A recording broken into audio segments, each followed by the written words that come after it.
आज मी मस्त असा रेस्टॉरंट स्टाईल भेंडी मसाला तयार करणार आहे।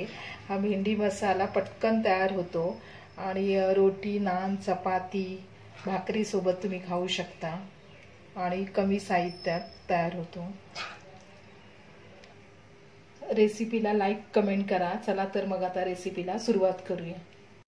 नमस्कार, मी पद्मजा। अलिबागची चव मध्ये तुमचं खूप खूप स्वागत। सध्या बाजारामध्ये पुन्हा भेंडीचं सीजन चालू झालेला आहे आणि छान अशी फ्रेश भेंडी येतात, अशी छान कोवळी असतात आणि भेंडीपासून आपण वेगवेगळ्या रेसिपी तयार करतो। पण मी आज भेंडी मसाला तयार करणार आहे। हा खूप चविष्ट लागतो भेंडी मसाला आणि पटकन होतं आणि साहित्य सुद्धा आपल्या घरच्या साहित्यातून आपण तयार करू शकतो पटकन भेंडी मसाला। आणि हा जर भेंडी मसाला तुम्ही एकदा तयार केला तर आठवड्यातून 2-3 वेळा नक्की कराल अशी मला खात्री आहे। खूप छान चविष्ट आणि खमंग असा भेंडी मसाला तयार होतो। चला तर मग आता रेसिपीला सुरुवात करूया। इथे 1/2 किलो भेंडी घेतलेली आहेत आणि आता भेंडीचा पुन्हा सीजन चालू झालेला आहे। एकदम फ्रेश भेंडी आहेत आणि कोवळी आहेत भेंडी। हे असं देठ आहे ते पटकन कट झाल्यानंतर भेंडी कोवळी असतात आणि ही स्वच्छ आता धुवून घेतलेली आहेत। आणि इथे एक कांदा घेतलेला मोठा बारीक चिरून, एक टोमॅटो त्याची बारीक पेस्ट केलेली आहे मिक्सरला। आता भेंडी आहे ते कापून घेते। आता भेंडी कापून घ्यायची आहे तर देठ आहे ते वरचे कट करायचे आणि 2 भाग करायचे आहेत मधून आणि पुन्हा अशी कट करून घ्यायची आहे। असे 4 भाग करून घ्यायचे।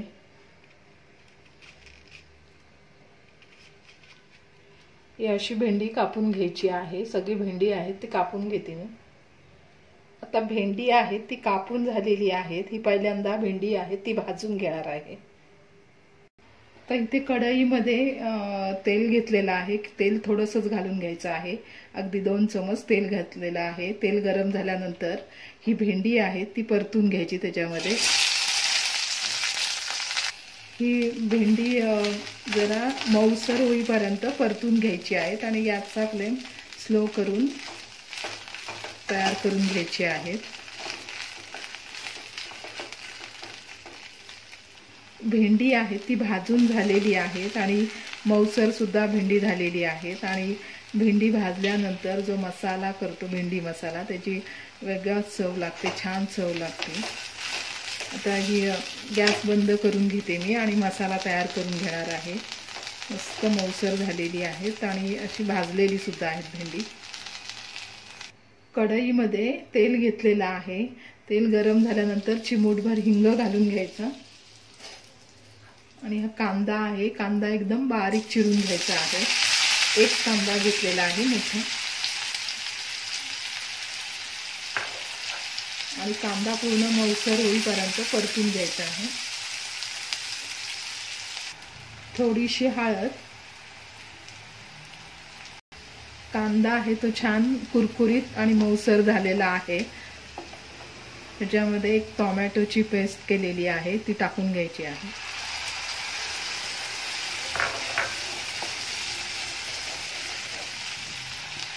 कांद्यामध्ये टोमॅटोची पेस्ट आहे ती 1-2 मिनिटं चांगली परतून घ्यायची आहे। टोमॅटो आहे ते कांद्यामध्ये छान परतून झालेला आहे, तेल सुद्धा सुटलेलं आहे। त्याच्यामध्ये 2 चमचे घट्ट दही घालून घ्यायचं आहे, 2 चमच आणि गॅसचा फ्लेम स्लो करून मसाला आहे तो छान परतून घ्यायचा। अर्धा चमचा गरम मसाला आणि 1 छोटा चमच मिरची पावडर।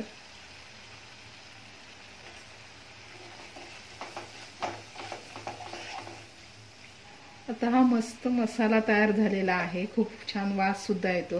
ह्या मसाल्यामध्ये थोडंसं पाणी घालून घ्यायचं, पण पाणी गरमच घालायचं आहे। मी गरमच पाणी घालणार आहे, अगदी थोडंसं घालून घ्यायचं आहे।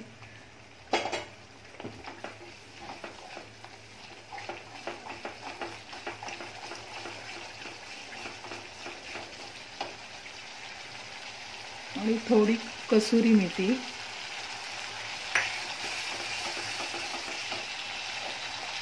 पुन्हा पाण्याचा अंदाज घेऊन थोडंसं घातलं तरी चालेल। आता खूप छान अशी ग्रेव्ही तयार झालेली आहे. त्याच्यामध्ये भेंडी घालून घ्यायची आहे.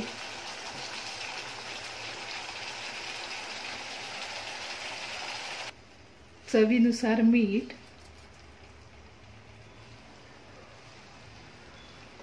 आणि थोडंसं पाणी घालणार आहे मी.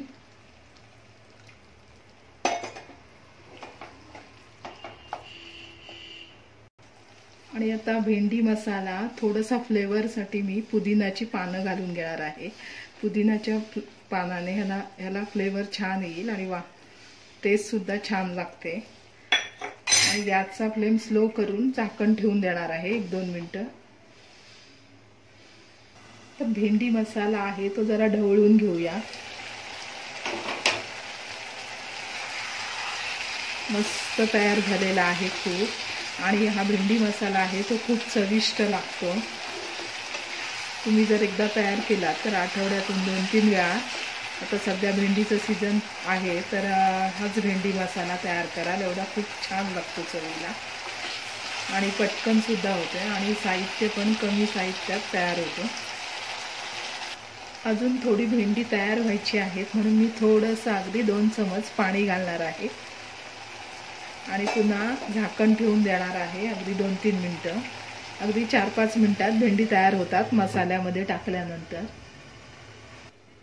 आता 2-3 मिनिटं झालेली आहेत.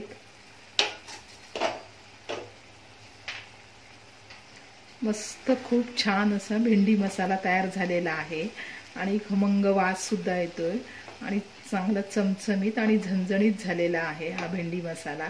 तर मी गॅस बंद करून घेते. मस्त चविष्ट असा रेस्टॉरंट स्टाईल भेंडी मसाला तयार झालेला आहे. ही रेसिपी मी खूप मेहनत करून तयार केलेली आहे. तुम्हाला ही रेसिपी नक्की आवडेल आणि ती उपयुक्त सुद्धा ठरेल. तुम्हाला ही खात्री आहे मला. आणि चॅनलवर नवीन असाल तर नक्की चॅनलला सबस्क्राईब करा. त्यामुळे पुढील रेसिपी करण्यास खूप मोठी प्रेरणा मिळेल. धन्यवाद. तुमचा दिवस शुभ